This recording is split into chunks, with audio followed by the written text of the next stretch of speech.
क्या आप इमेजिन कर सकते हैं कि अमेरिका की एक टॉप की अडल्ट स्टार कैसे आज बॉलीवुड एक्ट्रेस, बिजनेस जायंट और घर को संभालने वाली एक वंडर वुमन बन चुकी है।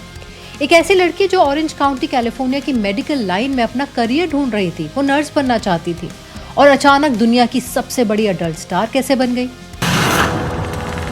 My name's Karanjeet Kaur Vora and star in my very first adult movie called Sunny. ये कहानी सिर्फ एक ग्लैमर वर्ल्ड की नहीं है, बल्कि एक शार्प बिजनेस माइंडसेट की है। करणजीत कौर वोरा से सनी लियोनी बनने तक का सफर कैलकुलेटेड और निराला था। आज के वीडियो में हम बात करेंगे उस नाम की जो खुद में एक सबसे बड़ी मिस्ट्री है। Hello beautiful people, welcome back to my channel. मैं हूं नमिता और शुरू करते हैं सनी लियोनी की कुछ अनटोल्ड स्टोरीज।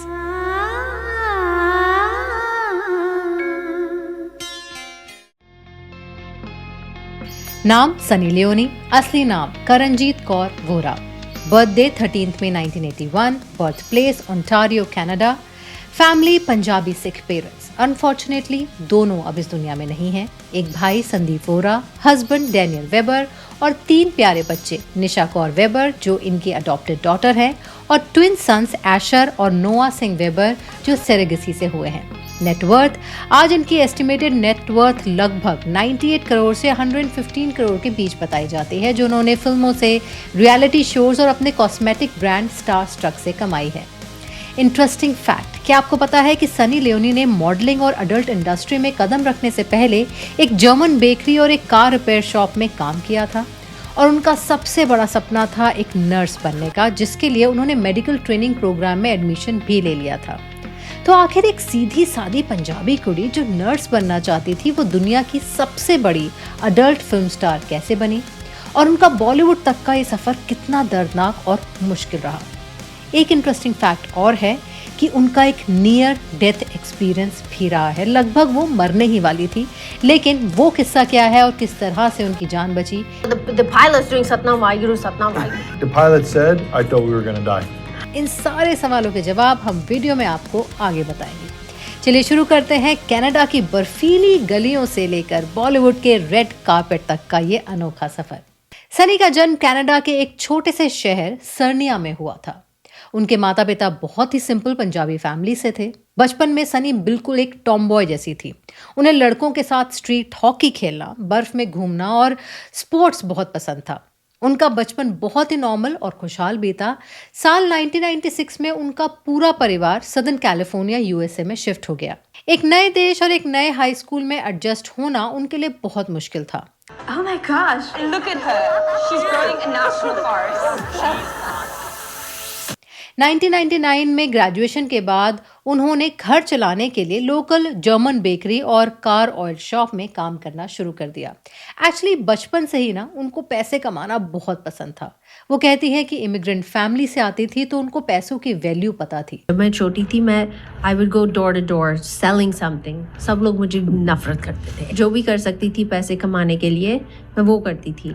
वैसे उनका मन मेडिकल लाइन में भी था, इसलिए उन्होंने नर्स बनने की पढ़ाई भी शुरू कर दी थी। पढ़ाई के दौरान ही मेन स्ट्रीम ग्लैमर और मॉडलिंग के लिए उन्होंने ऑडिशन भी देना शुरू कर दिया। लॉटरी वॉटरी तो नहीं लगी? Miss Vora, do you have a twin sister who is an actress? लेकिन मेन स्ट्रीम ग्लैमर वर्ल्ड उन्हें थोड़ा डार्क और हिडन मोटिव से भरा हुआ लगा। जहां रिक्वायरमेंट्स क्लियर नहीं थी, तब उन्हें लगा कि एडल्ट एंटरटेनमेंट इंडस्ट्री ज्यादा बिजनेस माइंडेड और ट्रांसपेरेंट है। वहां कॉन्ट्रैक्ट्स क्लियर थे, सब कुछ ओपन था और एक्सप्लॉयटेशंस के चांसेस भी कम थे। इस फाइनेंशियल इंडिपेंडेंस और ट्रांसपेरेंसी की वजह से उन्होंने इस पाथ को चुना। फोटोग्राफर जे एलन ने उन्हें पेंटहाउस मैगजीन से इंट्रोड्यूस कराया। Hey, black dresses. What's your name, huh? Don't worry, you'll know soon. And it's a name you're never going to forget. Karanjit ने अपना स्टेज नेम सनी खुद चुना। वो एक्चुअली उनके ब्रदर संदीप वोरा का पेट नेम था। When I was doing the interview for this magazine, they asked, "What do you want your name to be?" And I said, "How about Sunny?" And you guys picked the last name. And it wasn't something that I really thought about, but Sunny just happens to be my brother's nickname. बहुत लोग ये पूछते हैं कि Sunny Leone America के adult industry की कितनी बड़ी सेलिब्रिटी थी। वो एक्चुअली में कोई आम नाम नहीं थी। वो इस इंडस्ट्री के टॉप 1% परफॉर्मर में शामिल होती थी। लेकिन उनकी ज़िंदगी में सच्चा बदलाव तब आया जब 2008 में उनकी मुलाकात एक म्यूजिशियन डैनियल वेबर से हुई। I was newly single. I was with my girlfriend in Las Vegas. I'm gonna drink. I'm gonna be crazy. I'm in Las Vegas. And then I saw Daniel. I was like, yes, bad boy. Daniel उनसे बहुत प्यार करने लग गए और उन्होंने सनी के मुश्किल दौर में उनका पूरा साथ दिया। इसी दौरान सनी के पेरेंट्स की बीमारी से मौत हो गई थी और डैनियल ने सनी को इस टाइम पर बहुत अच्छे से संभाला। He's an angel. Literally, like God took away my mother and He gave me him. अगर उनकी प्रोफेशनल लाइफ की बात करें तो शुरुआत में सनी का एक स्ट्रिक्ट पर्सनल क्लॉज था, वो सिर्फ फीमेल को स्टार्स के साथ काम किया करती थी। बाद में जब उनकी जिंदगी में डैनियल आए तो उन्होंने मेल फीमेल सीन्स भी शुरू कर दिए जो सिर्फ डैनियल के साथ ही होते थे। उन्होंने अडल्ट वर्ल्ड के सबसे बड़े अवार्ड्स जीते हैं, जैसे penthouse pet of the year और कई एवियन अवार्ड्स जो अडल्ट इंडस्ट्री के ऑस्कर्स माने जाते हैं। 2009 में उन्होंने डैनियल के साथ मिलकर अपनी प्रोडक्शन कंपनी सनलस्ट पिक्चर्स भी खोली। We're gonna shoot our first film under our company called Sunlust Pictures. जहां उन्होंने 60 से ज्यादा फिल्म्स प्रोड्यूस की। वो सिर्फ एक एक्ट्रेस नहीं, एक पावरफुल प्रोड्यूसर बन चुकी थी। सनी लियोनी अडल्ट इंडस्ट्री में कोई ऐसी स्टार नहीं थी जो मजबूरी में गई हों। वो एक शातिर बिजनेसवुमन थी जिन्होंने इस इंडस्ट्री को पूरी तरह डोमिनेट किया, अपना एम्पायर खड़ा किया। और जब उन्हें मेन स्ट्रीम सिनेमा यानी कि बॉलीवुड में बड़ा ब्रेक मिला तो वो पूरी इज्जत और कंट्रोल के साथ इस इंडस्ट्री से बाहर निकल गई। साल 2011 उनकी जिंदगी का सबसे बड़ा टर्निंग पॉइंट साबित हुआ। उन्होंने 2011 में डैनियल से शादी की और इसी साल उन्हें इंडिया के सबसे बड़े reality show big boss season 5 में एंटर करने का भी मौका मिला। जब वो इस शो में आई तो उनकी सादगी, उनका तमीज़दार तरीका और उनके अच्छे बिहेवियर ने पूरे इंडिया के लोगों का दिल जीत लिया। पूजा भट्ट ने अपने एक इंटरव्यू में बताया कि उनकी नज़र सनी लियोनी पर बिग बॉस से पहले ही पड़ चुकी थी। Because I wanted to cast her even before she came to Big Boss. I saw Sunny Leone's photo in India Today had done a story on her. You know, in the end, the last page, one little stamp size picture, and I loved her face. वो उन्हें actually जिस्म 1 के लिए sign करना चाहती थी। जी हाँ, जिसमें बाद में उन्होंने बिपाशा बासु को साइन किया, लेकिन कुछ वजह से वो उनको जिस्म 1 के लिए साइन नहीं कर पाए। The criticism about Jism 2 with Sunny Leone was, yeah, you've cast an adult film star and humanized her. I said that might be her profession in America. For me, she's a glorious, gorgeous woman. और वो इसलिए नहीं कर पाए क्योंकि बहुत सारे लोगों ने उनको ये एडवाइस किया कि शायद सनी लियोनी को इंडियन ऑडियंस एक्सेप्ट ना कर पाए। लेकिन बाद में उन्होंने देखा कि वो तो बिग बॉस में आ गई हैं। तो जब एक फैमिली ऑडियंस उनको बिग बॉस में देख रही है तो वो फिल्म में उनको क्यों एक्सेप्ट नहीं करेंगी। So Bhatt went in and asked her, would you be open to doing this? And of course, as you know, the rest is history.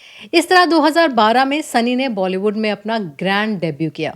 इसके बाद 2013 में उन्होंने film shoot out at Wadala में अपना पहला आइटम सॉन्ग लैला किया, जो एक मेगा हिट साबित हुआ।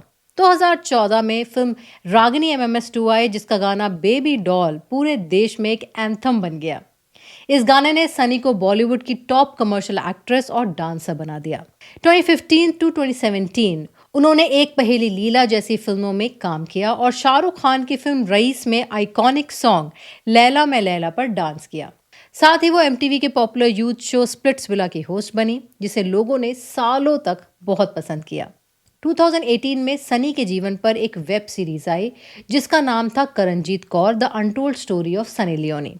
इस सीरीज में उन्होंने खुद अपना किरदार निभाया और अपनी जिंदगी के सारे दर्दों और सच्चाइयों को दुनिया के सामने ले आई। हिंदुस्तान में बहुत सारे लोग ऐसे हैं जो ये मानते हैं कि सड़क पर खड़ी हुई एक प्रोस्टिट्यूट और एक पॉर्न स्टार में कोई फर्क ही नहीं होता है। Well, there is one similarity on Which is? guts. 2016 में सनी एक कंट्रोवर्शियल इंटरव्यू की वजह से फिर से एंटरटेनमेंट इंडस्ट्री की हेडलाइन बन गई।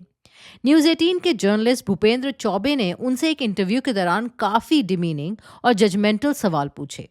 There are some who believe that if Sunny Leone is becoming this brand ambassador of sorts of this new India, then it's a very dangerous trend to have. Many Indian married women who look at Sunny Leone as a threat towards their husbands, and they believe that their husbands are all going to be taken away by Sunny Leone. You think an Amir Khan would ever work with you? Probably not. Why? Because of my background and Would you want to work with Amir? of course, who wouldn't? So you would want to work with Amir, but Amir would not want to work. Well, with I have no idea. you. You But have then to how- ask. Aamir ने इस controversy पे कहा, जब मैंने interview देखा सनी जी का, मुझे बुरा लगा जिस तरह से उनको सवाल पूछे जा रहे थे।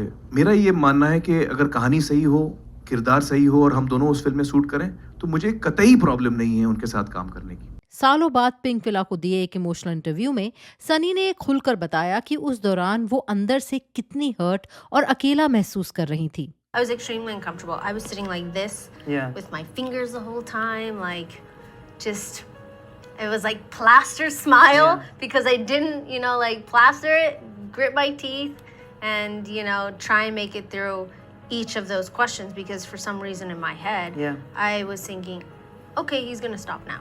Okay, he's going to stop. Okay, this is going to be the last weird question. So it was the way that he was speaking like I was beneath him.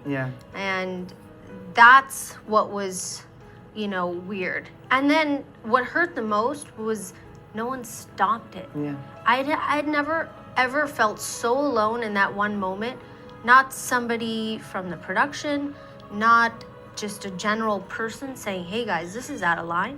Not somebody from my team because they didn't know what to do. They were told that this is a senior journalist and if they come in between, they don't know how to react. Repercussions, Not one person said, this is wrong, we need to stop. Did you break down after the interview? I broke down after. I crawled into a ball for a few days. 2017 में उन्होंने लातूर से एक प्यारी सी बेटी निशा को adopt किया और यहीं पर आती है हमारी वो स्टोरी जहां पर उनको नियर डेथ एक्सपीरियंस हुआ। The pilot's doing Satnam Vaheguru, Satnam Vaheguru. I mean, while crash landing. we could see him. He's as close as you are to This me. little 6-seater plane. Yeah. The pilot said, I thought we were going to die. I was like, aren't you? Isn't that like the first rule in the book? Never tell the passengers that? Yeah. He thought that said we were crashing. We were screaming, everyone. It was so bad. And the week before, the CM or someone was in a helicopter crash that was also from Aurangabad to Latur or vice versa. 2018 में सरगिसी के जरिए उनके जुड़वा बेटे Asher और नोआ हुए। आज सनी एक सफल बिजनेस वुमेन है, उनका अपना कॉस्मेटिक ब्रांड है और वो एक बहुत ही हैप्पी फैमिली लाइफ जी रही हैं। उन्होंने ये साबित कर दिया कि आपका पास चाहे जो भी हो, आप अपनी मेहनत और नीयत से अपना फ्यूचर खुद बदल सकते हैं। आपको सनी लियोनी का कौन सा रूप सबसे बेहतरीन लगा? एक केयरिंग माँ, एक धांसू परफॉर्मर या फिर एक शातिर बिजनेस वुमेन? कमेंट सेक्शन में ज़रूर बताइए और अगर वीडियो पसंद आया है तो अनटोल्ड स्टोरीज बाय नमिता को सरप्राइज करना मत भूलना, क्योंकि नए सब्सक्राइबर्स को देख कर ना अक्सर मैं और मेरा चैनल दोनों सरप्राइज हो जाते हैं। Well, that's the end of my video. मिलती हूँ मैं आपसे अगले वीडियो में, तब तक के लिए टेक केयर एंड